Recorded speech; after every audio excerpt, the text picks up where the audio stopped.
Hello, everyone. Can you hear me at the back? Yeah, okay. Well, thank you so much for being here. We are so grateful for you to brave this weather today because the thunderstorm really got me at least, and I'm sure it's been a difficult commute for everyone. So thank you for being here. Today is very special because it is actually the 103rd birth anniversary of Satyajit Ray. So I think there is no better way to celebrate that than watch a film of his with film lovers and talk about it. So we're very excited about today's screening. And before I welcome our speaker for today, let me thank all our sponsors first. The Atticus Fund of Goethe University, the Hessische Film- und Medienakademie, Verein der Freund und Förderer, Foundation for International Relations at Goethe University, and Contrast, Trust in Conflict in Political Life, an excellence project hosted by the Research Center Normative Orders and funded by the Hessisches Ministerium für Wissenschaft und Kunst. And it's because of these sponsors that this event is possible, so thank you so much to them. And our speaker for today is Meheli Sen, an associate professor in the Department of African, Middle Eastern, and South Asian Languages and Literatures, and the director of the Cinema Studies program at Rutgers University. Her research area is post-independence Indian cinema, particularly Hindi and Bengali language cinema. She's especially interested in questions of gender, genre, modernity, globalization, and new media cultures. Sen has previously taught at the University of Oklahoma's Film and Media Studies program and also in the College of Communication at DePaul University. She received her PhD from Emory University and did her master's in film studies at Jadavpur University in Kolkata, a name I'm hoping would be very familiar to you all by now because several of our speakers have been associated in this program in one way or another. Not to mention our speaker last week, Moinak Biswas, who was here. So Meheli is currently working on her second book based on media cultures in South Asia. And her published work includes a co-edited anthology titled Figurations in Indian Film, and articles in journals such as Cinema Journal, Framework, the Journal of Cinema and Media, the journal LIT, Literature Interpretation Theory, South Asian Popular Culture, among many others, as well as her work has been published in several edited anthologies. But to direct the interest of our lecture and film series audience today, I will direct you to her recently published piece in the companion to the Indian Cinema Anthology, which looks at the relationship between Satyajit Ray's cinematic oeuvre and how his work is like mediated into the work of the contemporary Bengali film directors. And her book published in 2017, a monograph called Haunting Bollywood, Gender, Genre, and the Supernatural in Hindi Commercial Cinema, published by the University of Texas Press, is an interdisciplinary inquiry into the supernatural in Hindi cinema. So quite relevant for the film that we are watching today as well.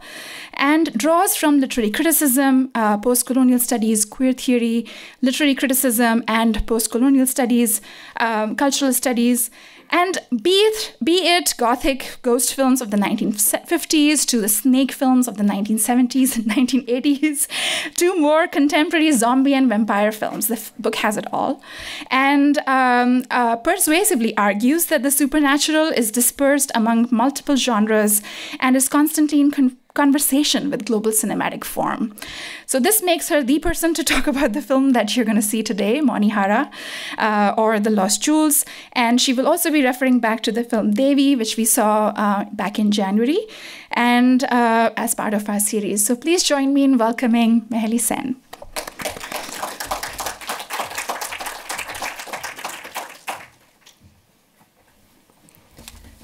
Thank you, Ritika, for that extraordinarily detailed and very kind introduction. Thank you, Professors Hediger, Kaushik, and Dr. Fairfax for inviting me to this very special series. I'm really delighted to be here and to watch one of my favorite Ray films with all of you. Introducing any Ray film would be a treat, but today I want to spend time on two films that I believe communicate something profound and rarely examined. in Ray's scholarship, which is DEVI from 1960 and MONIHARA, The Lost Jewels from 1961. And of course, as Ritika mentioned, today is also 2nd May. So it's an extraordinarily special day to talk and think through Ray's work. Satyajit Ray's alignment with realism, and by extension, a certain kind of rationality, modernity, and scientific temperament remains widely accepted and almost axiomatic in the scholarship, as you would have learned from the speakers who've come before me. However, today I would like to gesture towards aspects of his output that are seldom commented on. As a provocation, I wish to suggest that the fantastic, the magical, and indeed the supernatural are pervasive energies in Ray's films. Within Ray's films, but especially without. In terms of films, the only time we see ghosts, real ghosts, is they feature in Gupi Gain Bagha Bain and MONIHARA, sorry, spoiler, the film that you will watch today. But Ray's investment in the Gothic as a broader set of tropes is also present in films like Jalsha Ghar, The Music Room, DEVI, which I will talk about, and Joy Baba Felunath, which is in fact a detective story. But to begin with, I want to take a step back from the films themselves. As some of you may know, Ray wrote hundreds of stories for children and young adults in magazines such as Shandesh and Anandamala. And a considerable number of these stories deal with the fantastic and the horrific, even as he remained really attentive to the impact that these tales could have on impressionable young minds. I would like us to keep this broader context in mind when we watch MONIHARA. Ray's interests in literature, in writing and publishing, all of that, these sort of capacious range of interests that his career spanned. Ray was also, as many have noted, a passionate reader of horror fiction, and Feluda, the hero of his detective fiction and Ray's own doppelganger, famously declared in a novel called Peril in Paradise, Bhushargo Bhayankar. And this is a quote. It's Feluda speaking, but it could have been Ray. Quote, "I have an open mind on the subject. I have read a lot on planchette and spiritualism. Plenty of well-known and learned people have said it is possible to contact the dead. So I see no reason to scoff at the whole idea without examining it thoroughly.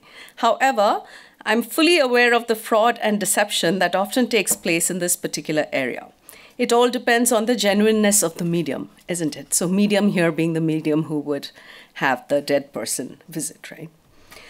If we think of a provisional taxonomy of Ray's stories, they include a range of different ghosts, specters, and monstrous creatures, ranging from the charming and melancholic ghost in I'm a Ghost, this is the name of the short story, Ami Bhoot, to the terrifying vision that literally kills Onath Babu in Onath Babu's Terror.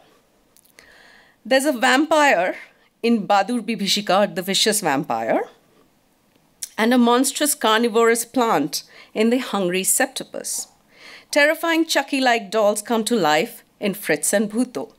And of course, many who have died return to extract revenge or stage a reckoning in the world of the living. In Ray's theatre of horror, the dramatists personae embody great diversity in terms of figures and ontological potentialities. Sometimes, Ray also tricks his young readers into learning valuable life lessons from faux specters, not really ghosts, but people pretending to be ghosts. I would urge you to keep Ray's, again, protean interests in mind as we think through MONIHARA and DEVI. And please do read these stories as well. They've all been translated now, and they're absolutely delightful. Okay, so why should we read these two films against each other? What do they enable us to uncover? I will look at 4 different aspects that I want us to sort of remain attentive to.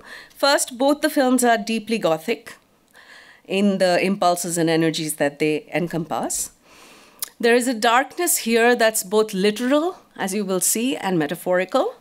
The darkness in terms of illumination, but also the darkness of the mind.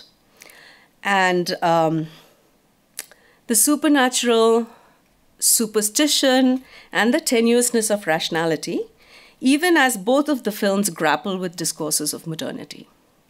So I think there is something quite rich about reading these two texts against each other. Before I come to MONIHARA, let us recall certain aspects of DEVI. As you may know, it's a novel written by Prabhat Kumar Mukhopadhyay, which was actually suggested, the theme was actually suggested to Mukhopadhyay by Tagore himself. So the first thing, the motifs of motherhood that we see in DEVI.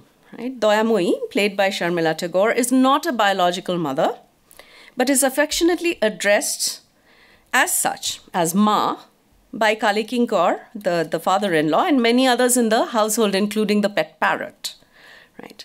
Daya's name signifies kindness, compassion, and mercy. She's earthly, domestic, and comfortable occupying this maternal space, especially in her interactions with Khoka, her nephew, who is indulged with the bulk of her time, attention, and tenderness. Ray had expressed some misgivings about DEVI and its theme's accessibility to Western audiences and critics. Can we have the first slide, please? Yeah.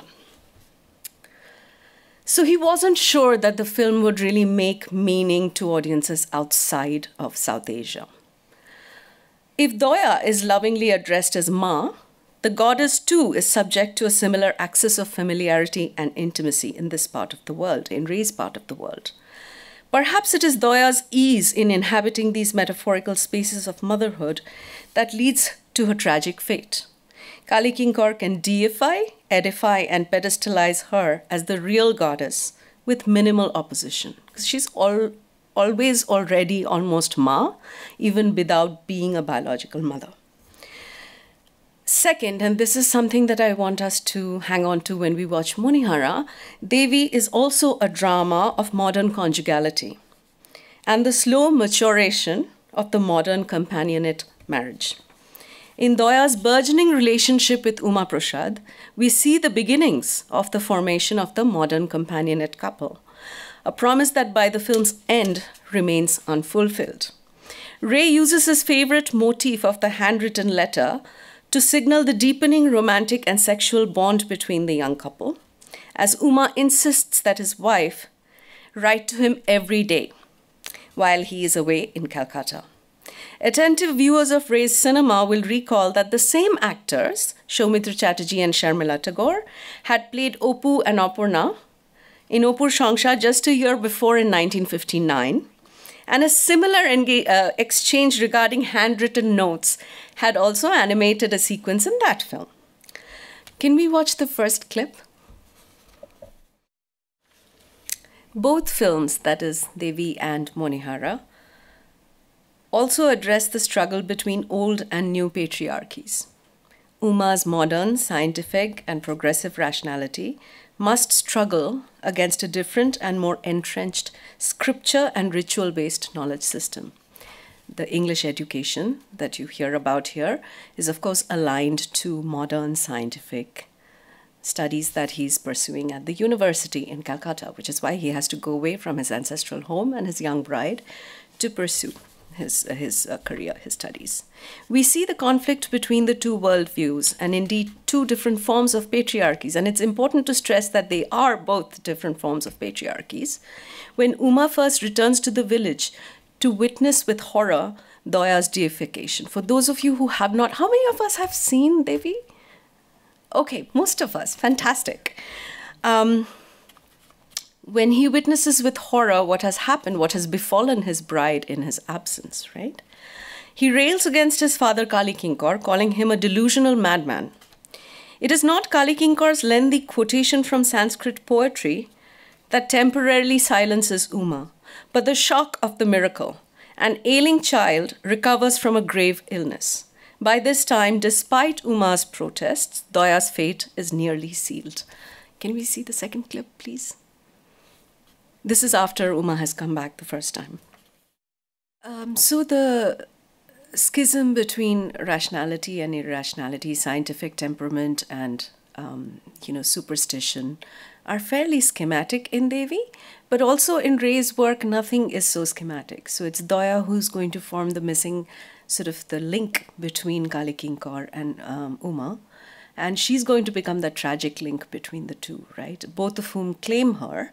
And in the feudal system that they inhabit, Uma's claim on his wife is tentative at best.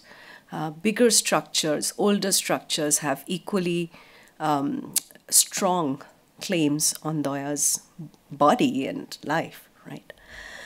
And finally, the third aspect of the two films that I want us to think through is the unraveling of women's sanity and the deliberation with which Ray considers this descent into madness, hysteria, and death. The heart of darkness, really, in Devi is as much within Doya as within Kali Kinkor. And in Monimalika too, in Monihara, you will see that there is a sense in which Moni herself becomes an agent of her tragedy, right? So Doya and Moni, these are women who are stuck in these enormous 19th century mansions, and their coming of age into modernity is a really painful process that fascinated Ray. And it's a major preoccupation in many, many of his films, right? So I also want you to think of the 19th century Bengali woman as this kind of missing link between Kali Kinkor's view of the world, Kali Kinkor's ideology, which is based on the Vedas, and he's also a learned man. It is clear here. But it's a different kind of learning, a different mode of being in the world. And Uma. So the heart of darkness in Ray's work is not just a matter of bad men doing bad things to women. It's never as simple as that, right? An entire society, a family, an economic system, the feudal structure, is held responsible for these tragedies. I want to show you the very end of Devi, because this is where you see Doya finally having given up, basically. Given up, but not quite. She's still trying to figure out an escape plan, and there isn't one at this point. There was one before, when Uma tries to take her away and she refuses, because she's in her mind, she could be the goddess, she doesn't know. So let's look at that, and I also want you to pay attention to the jewelry that she is wearing, that she's attempting to wear. This is all her bridal jewelry. So before leaving, she wants to take all her worldly possessions with her, which essentially for her is the jewelry that she's been given as a bride. Thank you. Last clip, please. Ray's final departure from the original short story and the crystallization of his critique is Doya's ambiguous disappearance in the penultimate scene. In the short story, Doya explicitly commits suicide by hanging herself with her sari. Ray does not give us that certitude. We don't really know what's happening here. Here, Ray leaves us with a more mysterious escape into the horizon. The so-called goddess, decked out once again in her bridal finery, must finally be consigned to the elements. Although we hear him calling out to her, Uma cannot accompany Doya on this final journey. While the flesh and blood Doya disappears from the scene, the viewer is left contemplating a clay model of the goddess, a fitting object of ritual and veneration.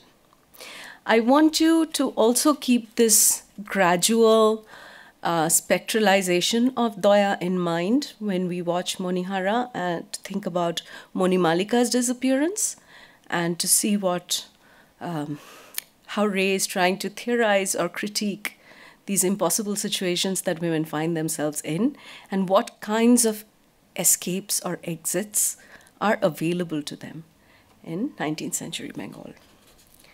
So I want to suggest that similar preoccupations structure Ray's adaptation of Rabindranath Tagore's Monihara, a film that he made for the centenary of the latter's birth in 1961. So Devi is 1960, Monihara is 1961, and is a part of the anthology film, Three Daughters.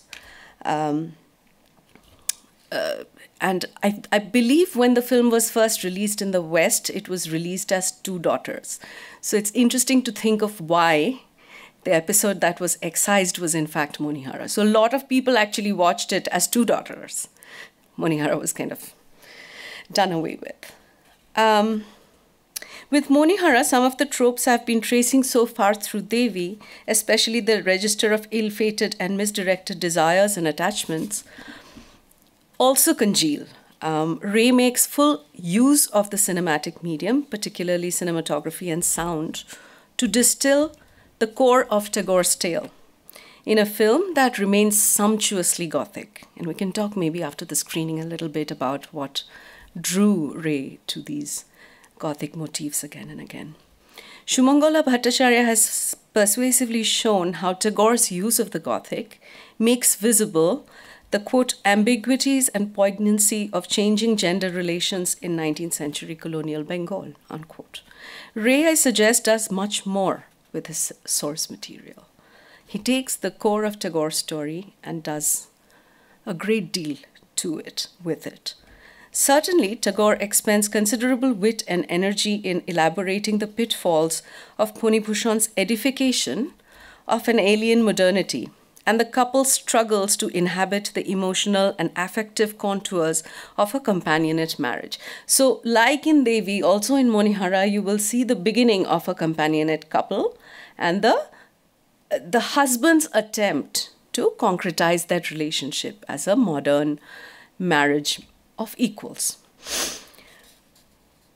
But the horrors of sexual difference and sexual repression and anxiety repeatedly intrude into the idyllic mode of conjugality that Ponibhushan erects. Ray's adaptation makes it abundantly clear that Moni's rejection of Ponibhushan's advances is a rejection of his desire, his physical and emotional needs for closeness, and not simply a rejection of his modern ways. So even though there is something deeply modern about the way in which Ponibhushan relates to his wife, she, at least in provisional terms, does not have any issues with his modernity, the other aspects of his modernity. But what she rejects is this demand for love and attention and affection on the husband's part.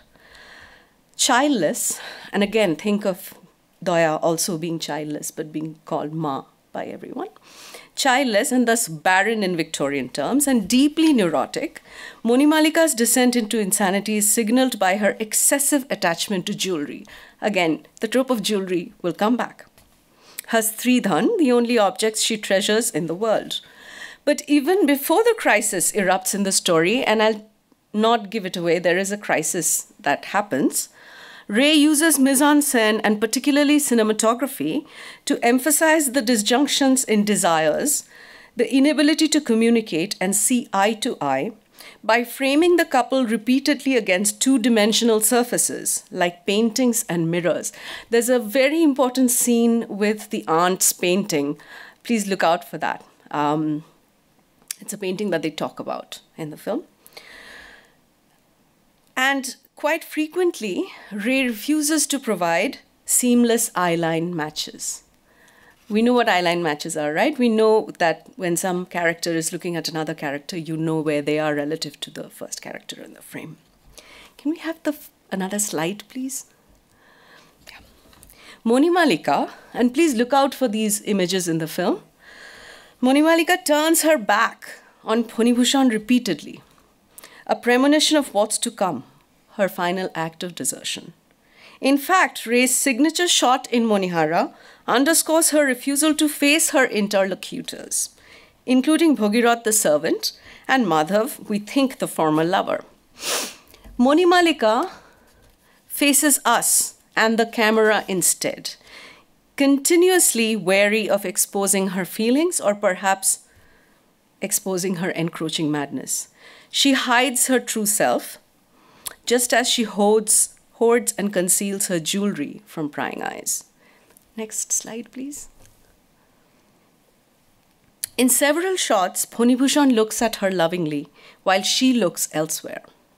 The dynamics of a disjointed, crumbling marriage is superbly communicated through visual and oral codes, including the Robindra Sangit, the Tagore song, Moni Malika sings, Baje Koruno Shure, a lament is being sung, which is a very strange song, a very sad and melancholic song for a young bride to be singing. Even when their gazes meet, Moni quickly glances away. And these are the small details I would like you to pay attention to when we watch MONIHARA. Walks away, breaking their fragile line of contact and communication. This disturbance in establishing eye lines and a network of gazes destabilizes the space of the bedchamber and our orientation as well. A lot of the action happens inside their bedchamber, but because we don't know who is looking at whom and who is looking away and why, sometimes the space can be quite disorienting. Right? So be thinking about how this space holds together, or perhaps doesn't hold together after all. Tithi Bhattacharya has argued that, and this is a quote from her, the modern ghost creates fear, not simply because of this crossing into a sacred space where only the bourgeois family is allowed, but also because the new presence lays bare all that is wrong with the home. Moni Malika's presence not only invades the home, pulling down revered partitions between private and public, it actually negates the home as an adequate habitat for the bourgeois self, which knows no other. I will let you watch the film to kind of get the full implication of what she's saying here, but there's a way in which Moni Malika's presence in that home itself becomes disruptive at some point. It itself becomes a destabilizing force, which is precisely the opposite of what is supposed to happen with the wife, right? The wife is the home, the woman is the home and the hearth, right? So what is it about Moni Malika that doesn't enable that to happen? Building on Bhattacharya's idea, I would suggest that the real horror of MONIHARA is not so much Moni's ghostly turn, but what it reveals about the modern marriage. Her apparition, and you'll see this, responds to Phoni Bhushan's invitation with yet another refusal. She has not come back to him or to his well-appointed home. In Tagore, the ghost lures Phoni Bhushan to the river. He literally, the ghost takes him to the river. In Ray's retelling, as her skeletal hands clutch at the jewelry, Moni Malika's mocking laughter exposes the obscene truth about conjugality, that it is an entirely transactional social and sexual contract. What's love got to do with it? Moni Malika might scornfully ask, paraphrasing Tina Turner. Simply put, the specter of illicit exchanges lurks at the heart of the modern marriage, and the ghost of prostitution can barely be conjured away. And one of the key conversations that happens between Phoni Bhushan and Moni Malika revolves around a piece of jewelry that he's promised her. And he says something to the effect of, what will you give me in return? And she's like, why, is there a condition? Like this kind of transactional domain of the marriage in the 19th century, which Phoni Bhushan is determined to break into a marriage of equals, of friendship, etc., is signaled to you throughout. Satyajit Ray's adaptation of Tagore's story is a sumptuous visual treat that reinstates the Gothic as a singularly effective template for distilling the political, not least because of the twist in the end of the frame story. And again, I won't tell you what the twist is.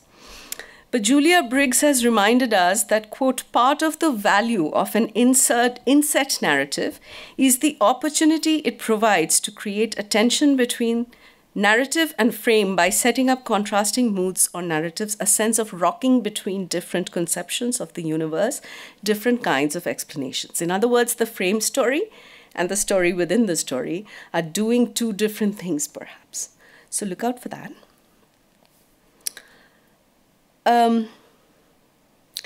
While Tagore's story turns out to be an entirely made-up yarn, fabricated by the garrulous schoolmaster, you'll see the schoolmaster, Ray's clueless narrator has been reading the ghost story, as we will see, to the ghost of Phoni Bhushan himself. By reinstating the figure of haunting at the very end, Ray reaffirms his own commitment to the supernatural, the wondrous, and the enchanted. Thank you, and I hope you will enjoy MONIHARA very much.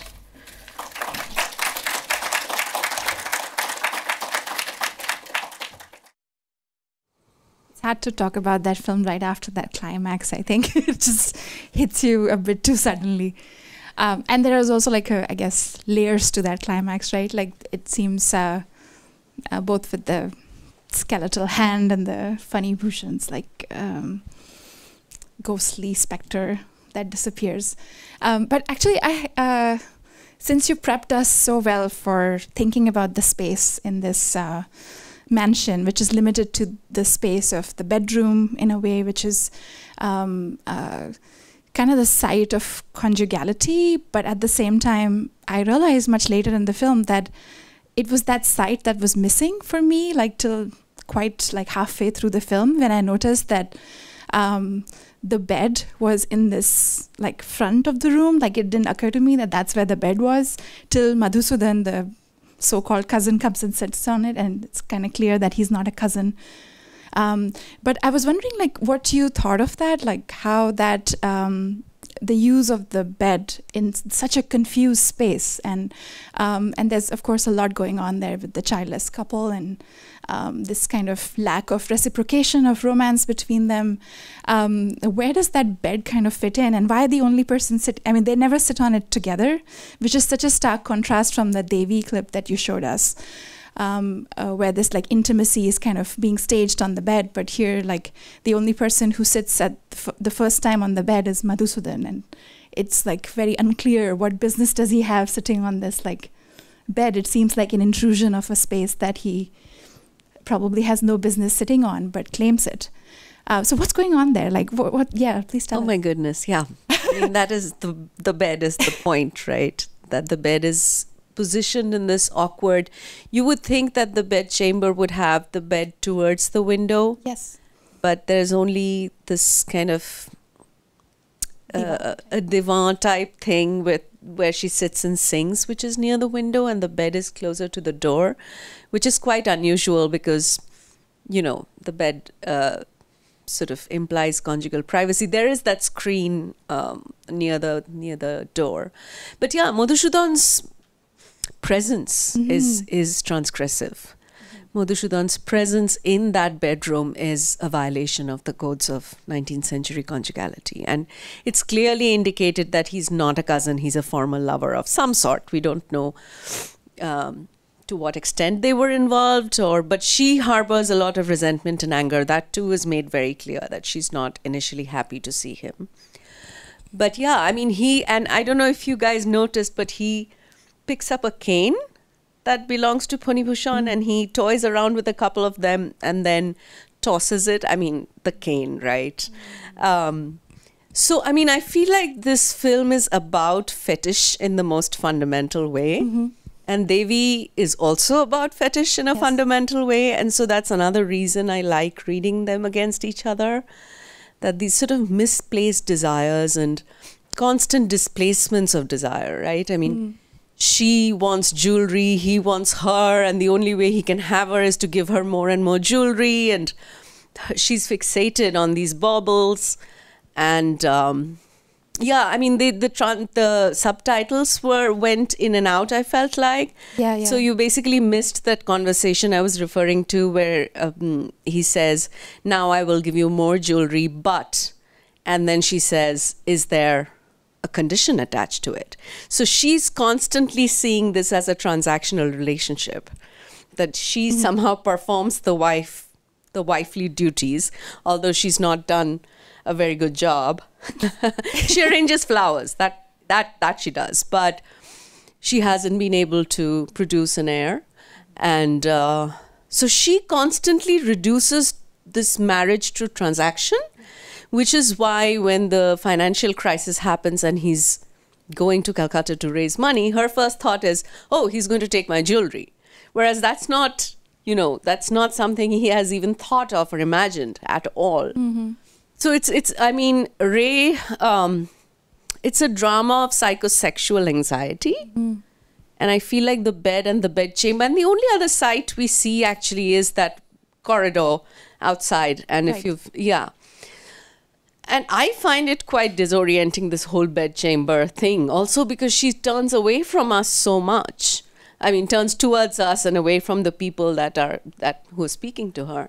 Sometimes it also like didn't make sense, like because if the bed was here, like how were they able to? So it seemed like there was a little bit of like liberties taken with this space. Of course, but, and to deliberately make it disorienting. Yeah, and he also violates the 180-degree line frequently. Exactly. So the camera moves back and forth across the line, disorienting you even further. It's a small space, so it should be fairly easy to understand, but it's not, right? And I think the fact that her mind is a labyrinth is somehow communicated to you through space. And all these nude statues that are there. Lots of nude statues. Yeah. And the other thing that does the transactional kind of relation that you mentioned, at the very beginning I was surprised like how much music cues us to that transaction and makes it very eerie and like makes us kind of very unsettled. So the first time he gives her some jewelry and she takes it and the music comes in, it's so spooky, whereas it could have been a very normal kind of gesture that we wouldn't have noticed. But it's interesting like how much the film wants us to pay attention to that. And then, of course, the music then becomes a theme, a motif, you know, where when later on in the film, when she reveals that she's wearing all this jewelry, the same music comes in. And so it's just like her descent into that kind of dark path is also cued through that. But I was also like curious about the way it's composed. You know, it's like, of course, there's the kind of eerie tune, but there's also this like thumping of the kind of heartbeat, which also matches the like anklets that are also rendered spooky, like footsteps of a, you know, someone wearing like these anklets.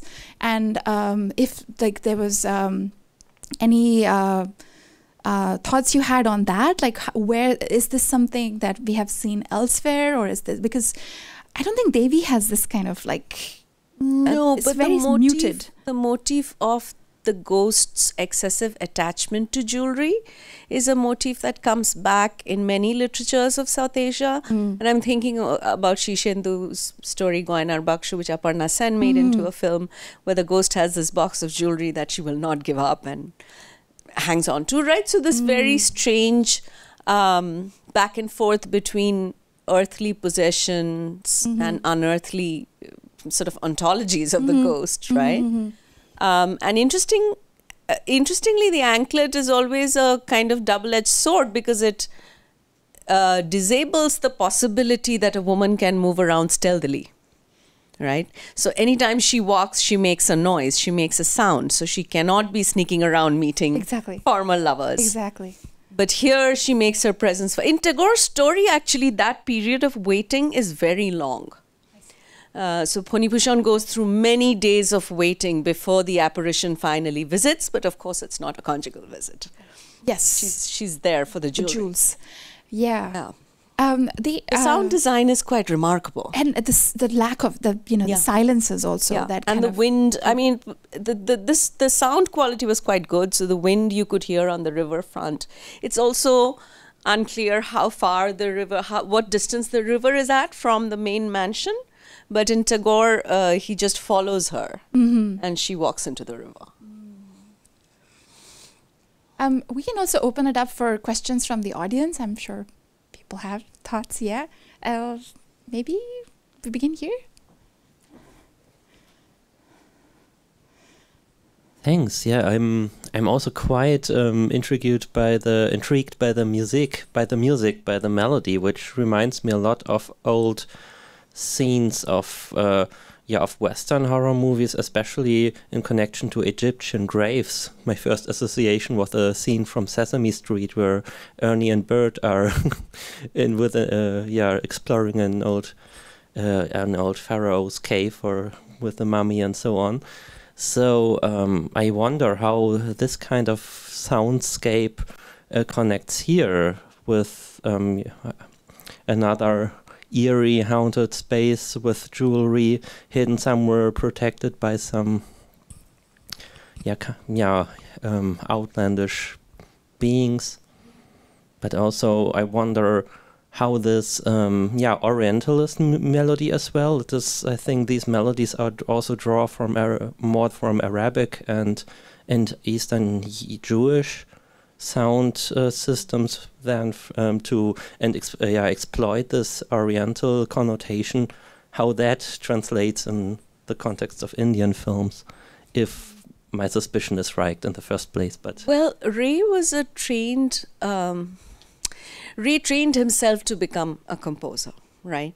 So he composed the music of many of his films post Pather Panchali, and he was also trained in Western classical music, right? So part of what makes his music of his films, not just this one, but many others as well, very generative, I think, is his ability to blend Western classical with certain raga-themed motifs of Eastern classical music. You know, one is very structured, the other is entirely improvisational.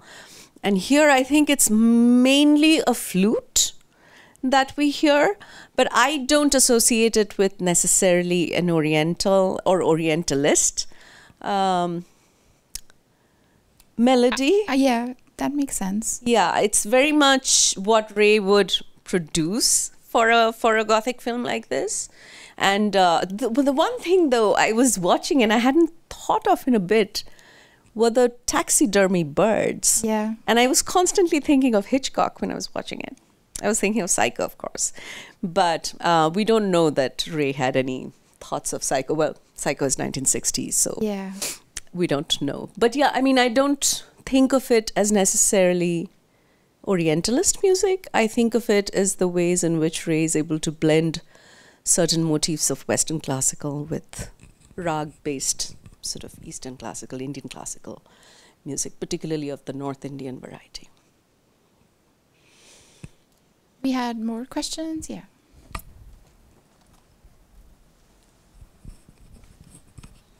Moni sang a song about the 20 minutes mark. So as we discuss music, the song was not translated. No, very sadly, yeah. Maybe you can give us an essence what she was singing about, or maybe we missed out something about her character we should know.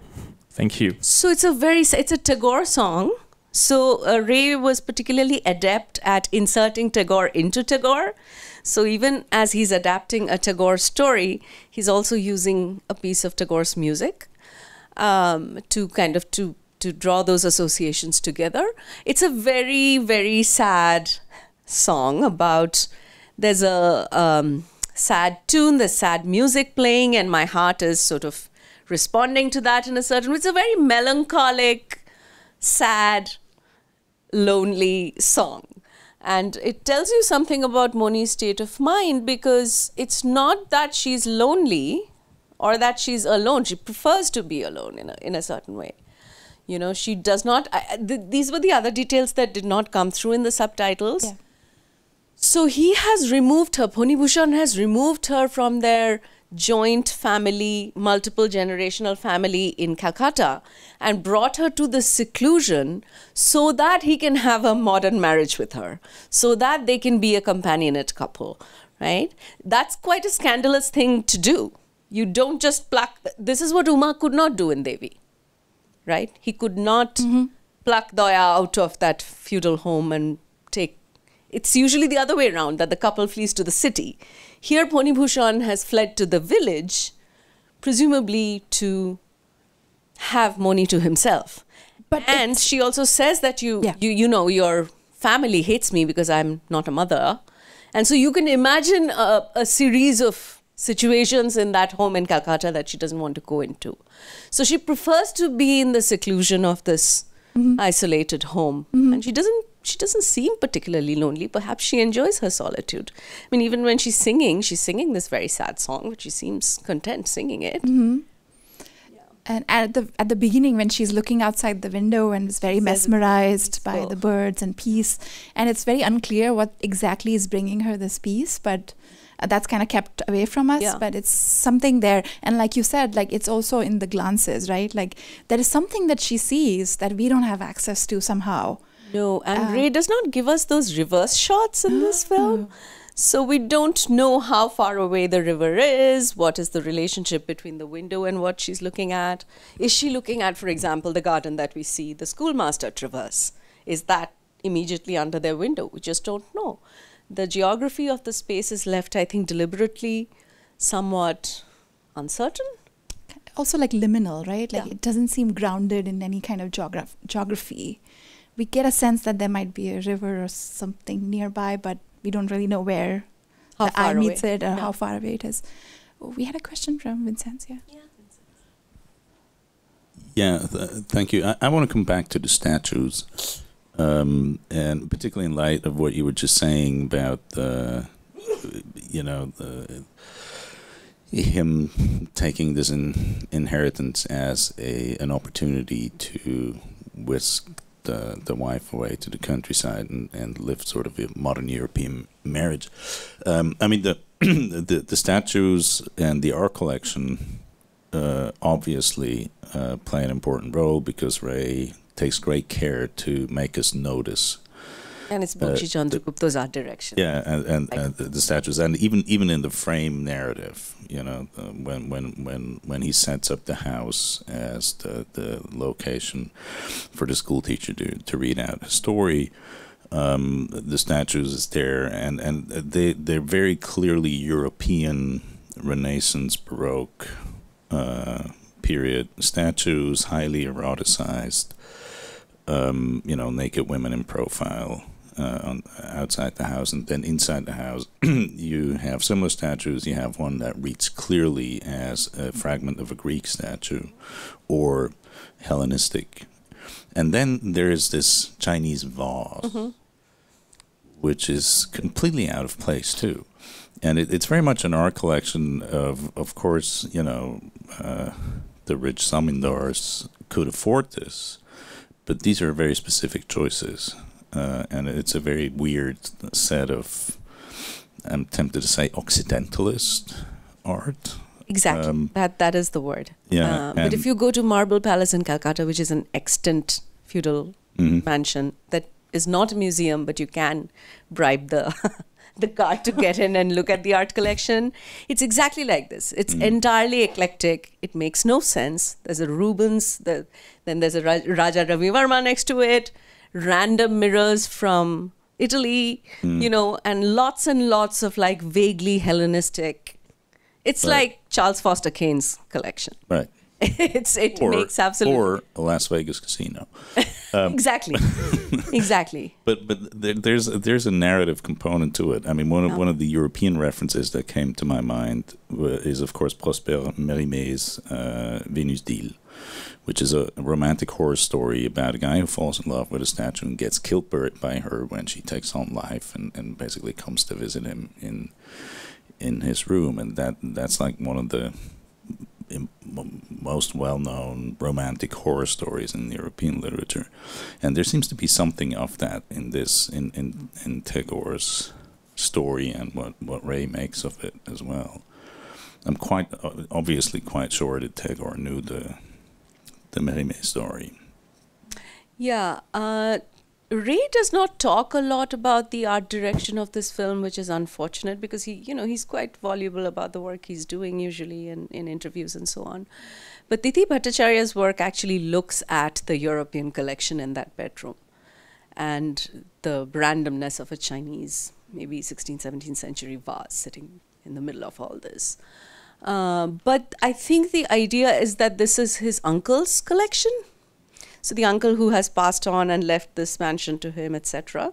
So it is entirely random, I think, and dependent on the whims of this uncle and wherever he was traveling or he was able to procure statues from. But I will look into that. That's a really interesting... Yeah, I want to know more about what Bakshi Chandragupta was also thinking with the art direction, if there was any method that they were following or any.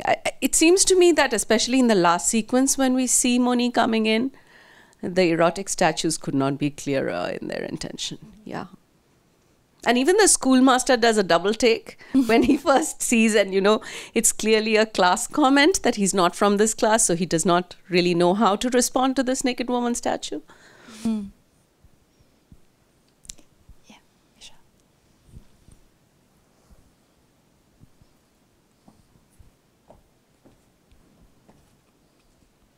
Thank you. I wonder if there's a movie which offers itself for comparison, which could be Greed by Erich von Stroheim, and you mentioned the word fetish. There's a story rendered by Marx when the Spaniards, when they arrived on an island in the Western Caribbean, the indigenous people, they realized very fast that the fetish of the Spaniards would be gold.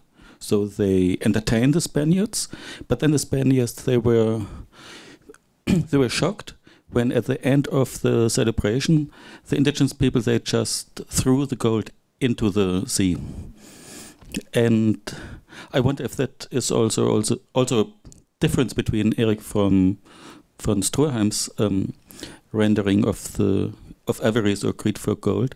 In the case of Satyajit Ray's film, the protagonist Moni, it was important for her that the gold would be there in the form of ornaments. She wanted to wear it, but in the case of the protagonist of Greed, she keeps the money which she has in the box. There is one scene when she's spreading out the money on her bed, but it seems it is more the exchange value in terms of Marx's language, which is preferred in the Hollywood movie, while in the Indian movie there is a bigger role for both exchange value and use value. Yeah, Moni's jewelry is entirely inert, right? It cannot be turned into productive capital. It can only be unreproductive, inert, objects, which is why I'm saying fetish, right? And interestingly, the jewelry is also a MacGuffin, again, to go back to Hitchcock a little bit, because it disappears. The jewelry box, in Tagore's story, it's made very clear that possibly Madhusudhan kills Moni for her jewelry and, pushes her into the river, perhaps asks her to take them off, puts them in the box, and then pushes her into the river. So that's just gone. I mean, all this hand-wringing and heartache over the jewelry, and then the jewelry just goes away because there's a boat wreck. All of this detail that Tagore provides in the story, Ray just does away with, right? Which is another interesting thing. Like, we don't know, why is she a ghost? What has happened? And this is why I was asking us to think about Doya's slow descent into madness and gradual movement into a kind of spectral existence, and Moni's also. And here, of course, what's also interesting is that Poni Bhushan also goes mad. Yeah. Right? They both go mad in different ways, and they both are fetishistically attached to certain things that do not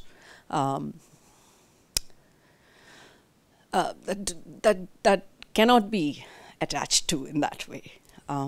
It's also like there's a movement of some kind happening from this fear that we see Moni harboring, and that we don't have like access to her interiority, but we really see it. We see the visceral kind of reaction that she is having to that fear.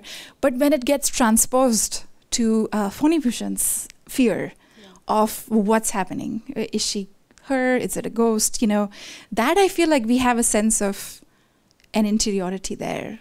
So it's interesting, like how these things are his fetish for her to kind of woo her in some way or to possess her kind of love also gets transposed into fear of her. Yeah. So there's that kind of movement happening. I mean, that's why I was saying the film is fundamentally about sexual anxiety and anxiety about conjugality and marriage, right? And what is a reproductive marriage? What is a productive marriage? What is a reproductive marriage? Exactly. These are questions that the film asks us to consider with some seriousness. And Poni Bhushan actually tells her, please love me. Yeah. So we know from the very beginning that he's in love and he wants to be loved back. Whereas Moni, we don't know. Is she in love? Is she not in love? Is she just there because she has to be? Yeah.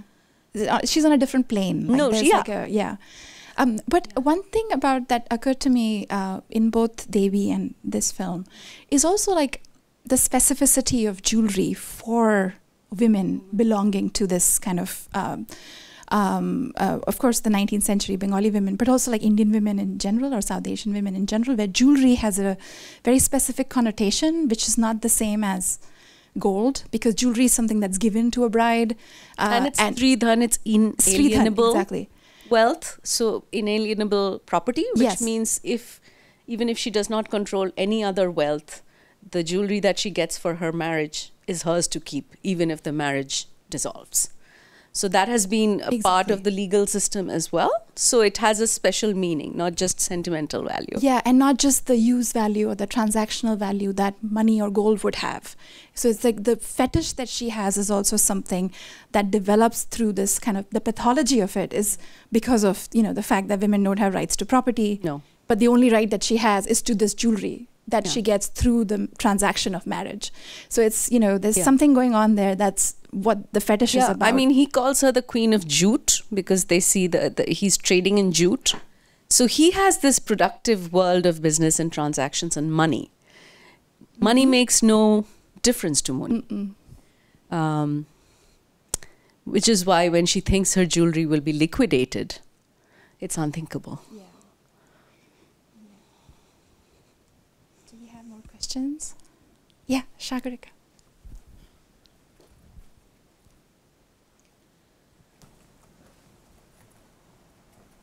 Thank you. So, Meheli, I mean, I had neither read the original story by Tagore, and this is the first time actually I've watched MONIHARA, and I think knowing, the background to the Tagore story that you provide, I actually feel I saw this as this alternative, the alternative sort of reading that I have into the film is that, of course, all that riches did not buy Moni happiness.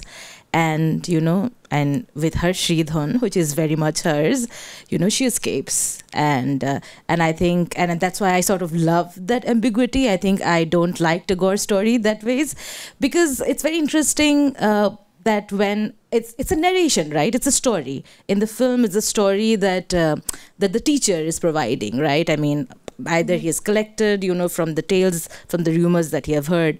And then Phoni Bhushan, which we, of course, come to know at the end that is Phoni Bhushan, says that, see, whatever you've said is, of course, a lot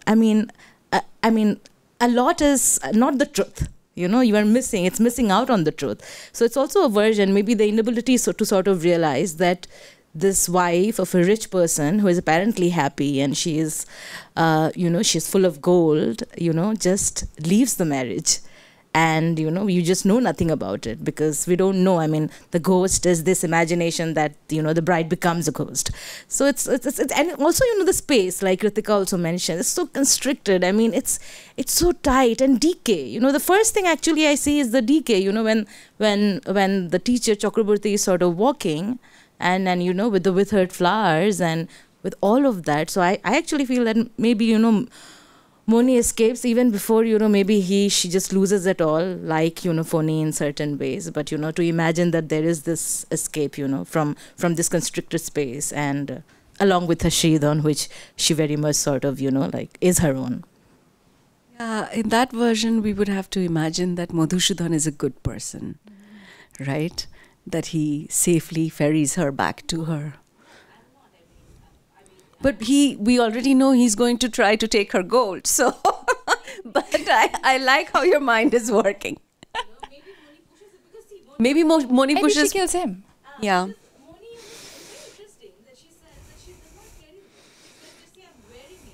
And it cannot be taken away from me while I'm alive.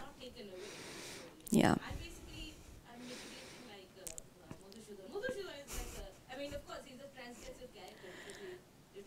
But he's also unpleasant. He's smarmy. Mm-hmm. Yeah.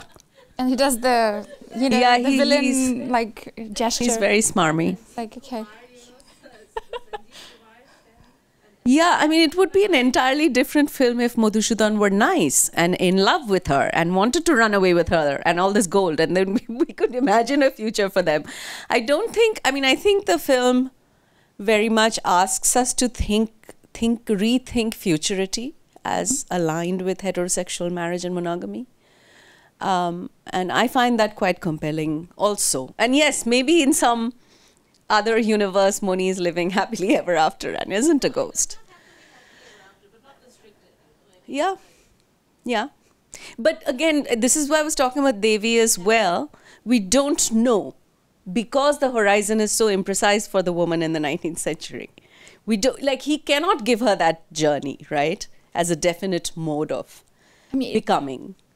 It also speaks to this lack of imagination, right? Like, what does that journey beyond look like? Yeah. The film just tells you that it cannot imagine it. No. So it's just going to leave it there. I feel like there's also that kind of impossibility to imagine these two women who have left their household, conjugal household. Where do they go? There is no horizon. There is no horizon to kind of, that the film can show you.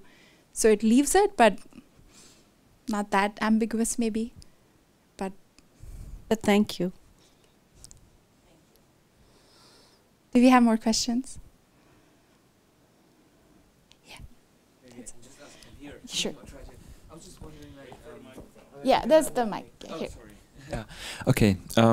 Yeah, I was just wondering because you mentioned the image or the painting, and it came to my mind again, and I thought about it, and I was just wondering, like, do you think it is also this idealized version of a like female in a family that is kind of like hard to kind of become as a daughter-in-law or like a newcomer to the family in terms of like something that is hard to actually match? Yeah, no, certainly, because, you know, but the thing is, Poni Bhushan says she was a great beauty as a joke, and then immediately takes it back by saying, when she says, I would look that beautiful if I were wearing all that jewelry, he says, you look beautiful just as you are, right? So there is this constant affirmation on his part that she's more than adequate, that she's what he wants, etc., etc. But Moni's anxiety, I think, is pitched at a different register, and Poni's attention to her is not going to alleviate that, if that makes sense. That is why I'm saying their desires, anxieties, wants, needs are at cross purposes. And that is what I was saying. That's why I was asking us to think about who's looking at whom, because when you think of the Daya and Umapati scene on the bed, they're deeply looking into each other's eyes, constantly. And the only time when Daya turns away from him, again, is when she's mad, right? She breaks that eye contact. Whereas Moni rarely makes any eye contact with Poni Bhushan. Every time he moves closer to her, you'll see she breaks the contact and walks away. So it's a very deliberate, but I like the aunt painting moment very much because, of course, the doppelganger is a very Gothic trope also. Thank you. Anyone? Yeah, do you have a question too? But then we'll go back to Amrita. Yeah, one question. Are the names of the characters speaking names? Do they tell us? Do they also tell us something about the plot, perhaps? Yes. Moni Malika literally means precious, which jewelry often is, and Moni often means jewel. So MONIHARA is so the lost jewels, but also the lost beloved, right? So it's a pun on the word Moni. It's both the jewel, but also her name. And Poni Bhushan is just a generic sort of upper caste Hindu, well, middling caste Hindu male name. Yeah. And Madhusudhan is Krishna, so the trickster, perhaps. Hi, Meheli. Great talk as always. Something that stayed with me from the lecture was your argument about, you know, the relationality between the darkness of mind and the darkness of space. So I'm just greedy to hear more about. Would you think of, you know, relating these two forms of darknesses in a way which is not aligned with conjugality? Yeah, I mean, what is being desired is an enlightened conjugality. What is being desired is a free and fair marriage where the light and the air flows in, right? But what has, in fact, congealed is not that. For Uma, it's because his familial situation does not enable him to have that modern relationship with the. I mean, he does have a modern relationship, but he's still one of the claimants on her. And Poni Bhushan is trying this out. I mean, it's a very well-lit room. I mean, when I said the darkness is both real and metaphorical, the only time when the image is really dark in MONIHARA is the night when she runs away and then the night when she revisits. But yeah, I mean, I think this idea of an enlightened romantic couple, which is so central to how the Bengali Bhadralok, the intelligentsia, understood modernity. I'm thinking of Partha Chatterjee's work, right? How the woman had to be reformulated, had to be reorganized as a modern subject before other kinds of modernities could be figured, right? And so all of these, and Tagore is really struggling with that the segueing into the modern is not the same, is a very gendered process, right? And that is why we have these tragedies, and that is why there are no villains. If there's a villain, it's perhaps a social and economic system, but not the humans concerned. But yeah, Devi has several shots that are quite dark, like illumination-wise quite dark, especially when she's moved into this bedchamber on the ground floor. You know, she has to give up her bedroom. Again, a very important trope. Exactly. That the conjugal bedroom has to be abandoned. But thank you, I'll think more about that too.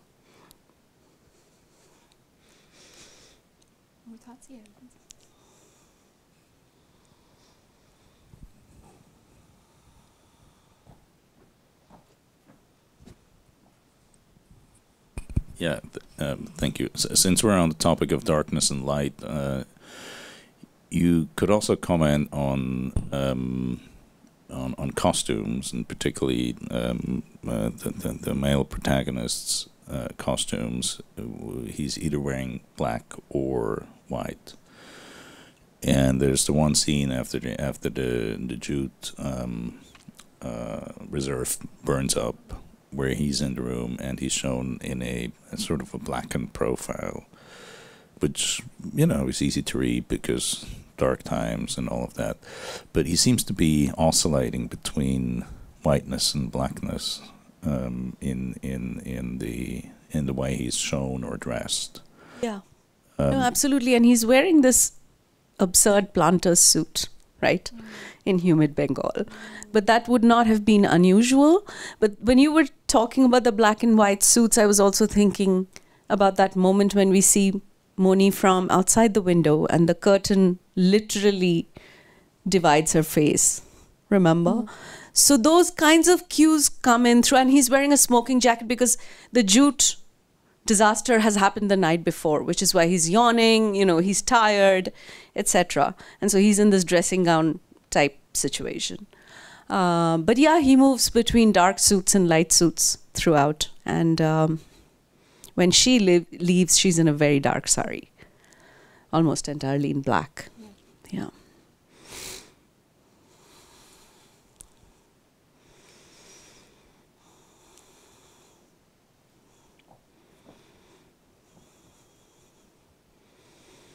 You mentioned this thing of the story within the story.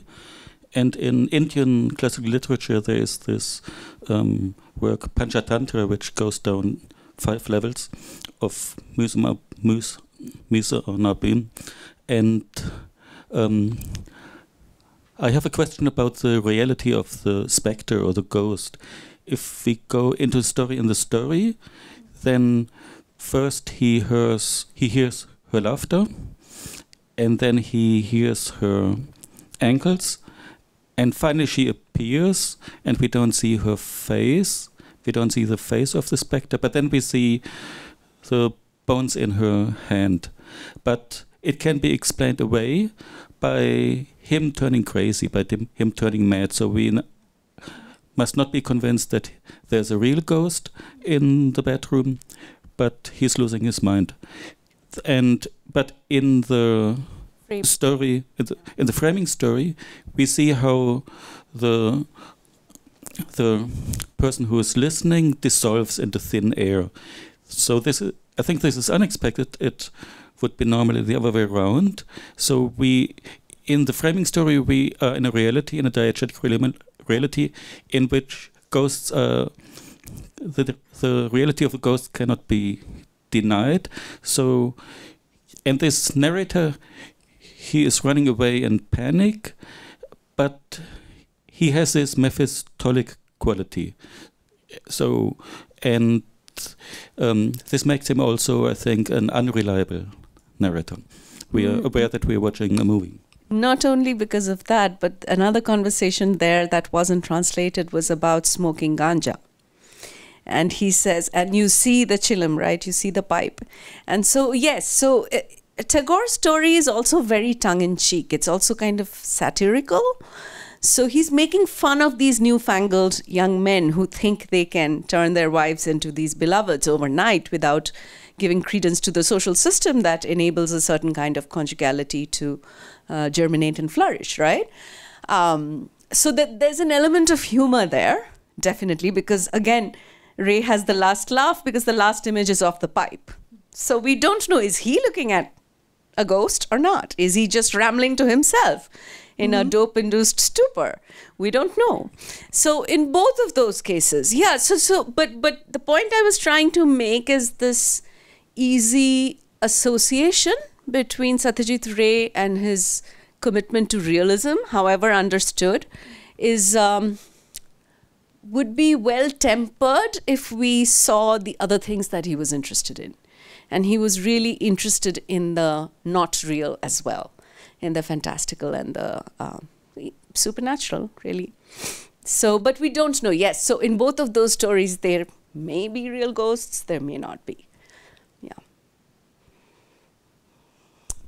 Any final question? Okay. Then we'll call it a night. Please join me in thanking Meheli for being here today and delivering this fantastic talk. Thank you so much. I really had a good time. Thank you for having me.